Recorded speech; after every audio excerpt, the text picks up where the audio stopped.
Welcome to Outbound, where we talk about strategies and tactics to help you build deeper relationships with your ideal customers. Today on the show, I have Mark Colgan. Mark, welcome to the show. Hey, Joseph, great to be here. So Mark, give me a 30,000 foot overview of who you are and what you're up to. Okay, how long do we have? So 14 years experience in B2B sales and marketing. I've taught courses on outbound prospecting through Sales Impact Academy. And I used to run an agency, which is Speak on Podcasts, which relied on outbound essentially to secure guest interviews on other people's podcasts. And now I help agency owners with their sales, either generating more pipeline with outbound and also closing those deals with sales process design and optimizations. Mark, what is your secret sauce for building relationships with your ideal customers? Yeah, so I'm not sure this has a label necessarily, but it's essentially curating thought leadership and then using that thought leadership in your outbound prospecting campaigns to start those conversations and build the relationships with the customer. So it's a little bit like having your own podcast and inviting people onto the show, but this is for a very lean marketing operation or something that doesn't require too many resources. Give me a little bit more detail on that. So you're saying curating content. What does that mean, or what does that look like? Yeah, so essentially you need to think about what are the challenges that your prospects are facing. And sometimes it makes sense to step away from what your product or solution does or what your service is and see what those overall challenges are. And then essentially you want to create some content which helps them overcome some of those challenges that they're likely to face. You reach out to industry thought leaders or people who know what they're talking about, the experts that have maybe been there, done that before, and you create content with them. The way that I did it was I reached out to three different experts and I asked the three different experts the same question. So I had about 4 or 5 questions lined up. And the question was really around what are the things to consider in your sales department after you've raised a round of funding, specifically a Series A round of funding. And the whole reason we created this, Joseph, is because we found that we were getting inbound inquiries and people were signing up to work with the company that I was working at the time just after they'd raised a round of funding because they realized they needed lead research and list building, which was the service that we offered. So we thought, okay, there's a pattern here. What can we do to have more conversations with people at this stage in their journey when they might be looking for our service ultimately?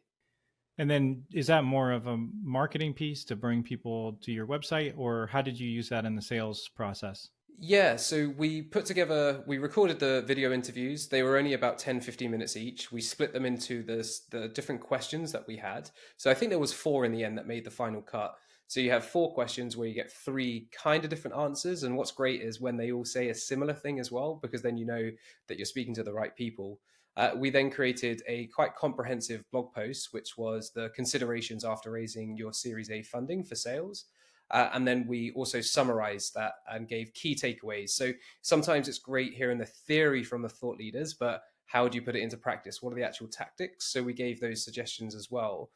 So it was a marketing play, but then we used our outbound engine that we had built for our sales prospecting to reach out to prospects who had just raised a round of funding. And we encouraged them to hit reply on the email so that we can send the link to the resource, send the link to the blog post, essentially, which had the video embedded in there. What we didn't want to do is just assume they wanted to see it, and we didn't include the actual link in the first email because, again, we wanted to start those conversations. Okay, so you were using this as a way to generate an initial conversation because were you doing research on these prospects and you knew when you're reaching out to them that they were getting ready to go through that process, or how did you figure out who to send it to? It's a great question. So because we were speaking to experts who had helped to build sales teams and help them go from that Series A funding to Series B, we knew that once somebody had raised that round of funding, they're now thinking, crap, how do I do what I need to do with all this VC pressure and all these new targets? How am I going to get there?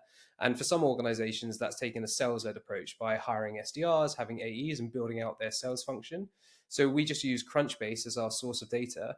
And every month we would pull a list of all these B2B, mostly SaaS companies. There were some service-based businesses as well that had raised a round of funding in the previous month. So every month we had a whole new list of hundreds of prospect companies that had raised a round of funding, and they might need our solution. I think that's the key thing here as well, Joseph. They might, not all of them obviously converted into customers, but we were still there in their inbox, providing value and building that relationship with them. And a couple of those customers took 9-10 months to convert, but they came back to us when they realized that the majority of their sales development reps were spending time research, and there was this company that had reached out to them in the past. They weren't too salesy, but they provided value. So they thought they'd get in touch with us then. So I was actually surprised to see in 9-10 months time in our lead source that it came from this kind of thought leadership content that we shared. So what did your follow-up look like after you sent that initial email, and then, they click through? What did you guys do after that to keep moving that conversation or the relationship forward? Yeah, so if we got a reply, like a positive reply saying, yeah, sure, send it over, we would reply with a link to the resource. On our blog, we had it optimized for this is what we do, book a call, and at the bottom in the footer. So we had calls to actions throughout the actual article because it was quite lengthy. And then in our when we sent that positive reply response to them, we also explained just a little bit about what we did there. We then followed up with them in about a week or so's time saying, appreciate there was a lot to take in. Did you take any learnings from it? Was it applicable for you? Again, every time we're just trying to start a conversation. We're not trying to say, book a call with us or schedule a call now. Are you free at 4 p.m. on Thursday? It's more start the conversation. Is this a problem that you're facing? Because we might be able to help you.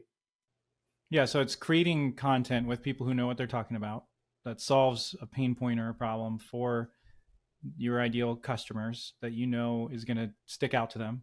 And then when they respond and say, hey, yeah, I'm having that problem, I'd love that resource, then you're just following up right in line with what you sent them as far as, was there anything that stuck out to you, or, any other areas of this article that you felt didn't go deep enough, or, you could pick all kinds of different ways to go to build a relationship, start a conversation with that person without trying to close a deal within that first initial email thread, or something like that.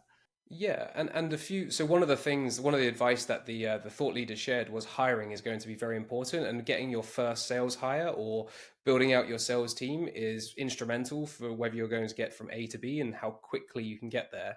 So a lot of people came back to us. Well, I'd say several people came back to us and said, hiring is something they need to focus on. It really resonated with them, but do we recommend they speak to anybody? So then I'm going back going, I didn't expect that. So let me go and find some people that recruit sales talent into these types of organizations. I had a conversation with them just to kind of vet them out. I used to work in recruitment, Joseph, so that was a little bit helpful. And then I went back to those people that responded and shared a couple of links to people that I said that I'd spoken to and they potentially can help. So here's a link to their profile, or here's their email address if you want to get in touch. Tell them that Mark sent you and they should look after you. Again, just giving value without expecting anything in return. I wasn't expecting to close those deals, or was I thinking about starting a new service where we did hiring for sales reps?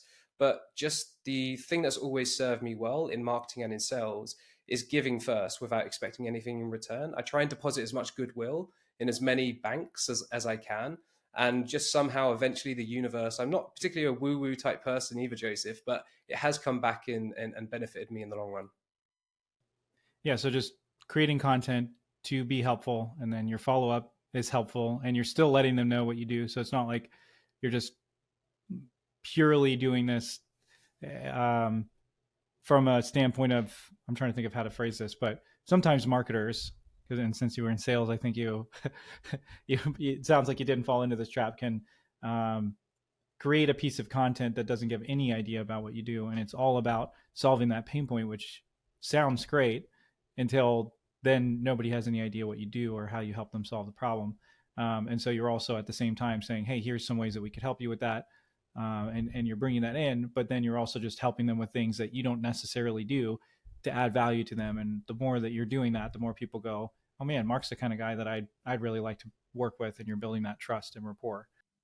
Yeah, absolutely. And I had customers or clients of mine at Speak On Podcast, which is the more recent agency that I worked with at Task Drive, that I worked with previously in different agencies or even as a consultant. So I know that giving out as much value and sharing as much and not really gating all of this content, it just pays dividends in the future. I just can't tell you, a little bit like going to an event, Joseph, like what's the ROI of going to Inbound in Boston last month? And it's like, well, it's a bit hard to tell. It's only been 2 months since the event, but there is likely to be things that come out of it, but you can't attribute everything. So it doesn't mean you shouldn't do some of the things that you can't attribute.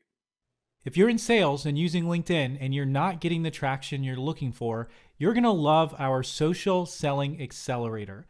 It's a 4-week program where we work with you to create content that gets the attention of the right people and start conversations with your ideal customers on LinkedIn. Go to outboundshow.com for more information.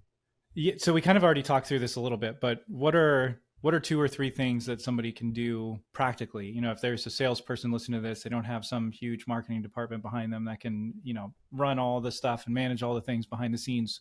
What could you do as an individual sales contributor to test something like this out yourself and try to bring it in to your company?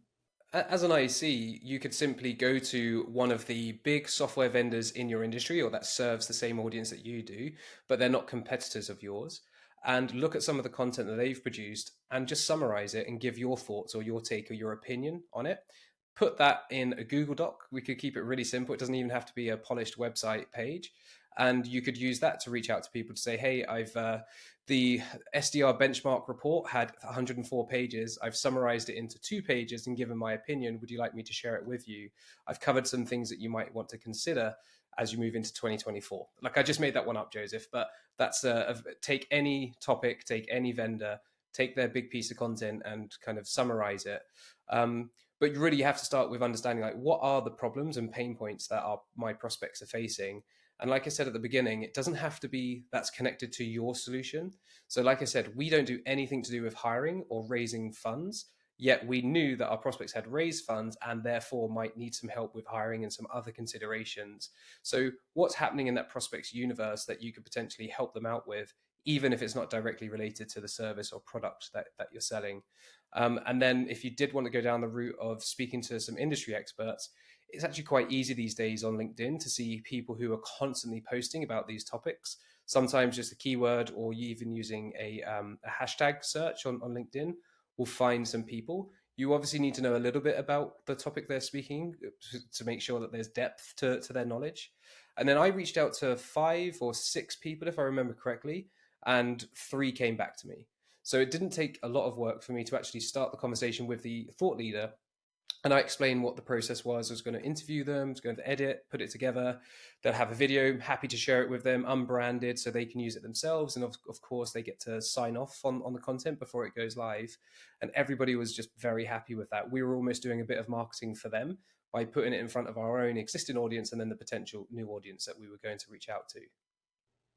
Yeah, I love that. That's really practical. And I've seen similar thing, whether it's, you know, my focus over the last couple of years has been podcasts and doing live shows. So slightly different model, but similar idea where you're just reaching out, you're adding value to whoever it is that you're reaching out to by letting them share their point of view and their perspective and making them look good.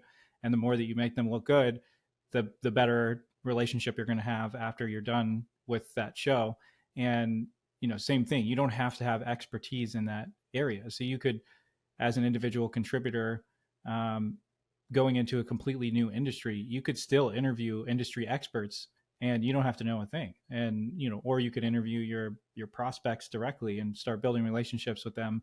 And it's not necessarily a problem that you solve. Like you said, it's something that they have expertise in, and it works great. And the response rate is really high for inviting people to come on a show or create content, because most people want to share their point of view. And if you reach out to them and say, hey, you have something valuable to share and I want other people to hear it, I mean, most people will say yes to something like that.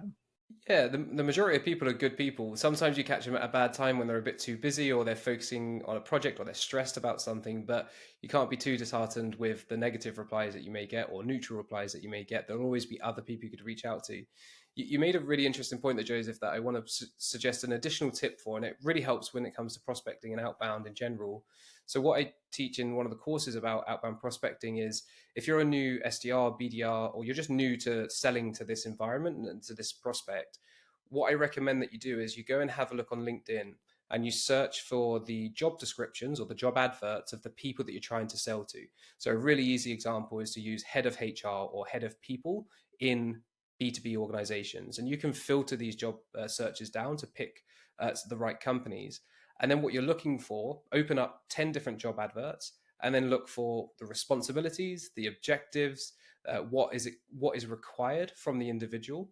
So oftentimes with this head of HR, I've used this all the time as an example, but they're often required to be the internal domain expert when it comes to all things HR and employee relations, sorry. So that's a problem, or that's a challenge that they have. Like, how do they stay on top of that? So that's something I'm going to bank in my head to use in my conversations, in my emails, and maybe in my content when I'm reaching out to that head of HR in this particular example. But look at 10 different adverts and you'll start to see, oh, 6 of these adverts have all said the same thing. Perhaps this is something I can pursue, or perhaps I can bring this up in conversation. Yeah, I'm taking a pause here because that's a really great nugget, and I haven't done that before. So I definitely am going to be thinking about how to incorporate that, because that's really helpful, even just in doing market research and researching your ICP, whether you're in sales or marketing. Understanding your prospect is huge, and that's a great way to start to understand what they're responsible and accountable for. Yeah, and it changes all the time, right? So 4 years ago, nobody ever said you need to know TikTok, but now you're getting hired for a role in B2B. And one of the objectives or one of the bullet points on that job description might say, we need you to manage and control the TikTok platform or the TikTok channel for part of our growth. So understanding how the changes are happening. Now, this only happens if you're looking at these adverts on a consistent basis over time. But one way to take it a step further is save the job alert and the URL, and then put it in your calendar. I usually do it on a Friday afternoon, or I used to do it on a Friday afternoon around lunchtime. Not a lot of work happens on a Friday afternoon most of the time, but this is like a really easy bit of work that you can do just to have a scan of the new job adverts that have been added and keep making notes of what you're seeing and what the trends are. And if you set that recurring on a weekly basis and look at 3 or 4 every week, you're going to be able to stay on top of the changes and the changes that your prospects are facing. Brilliant. Mark, what is the wildest thing that's ever happened to you in your sales career?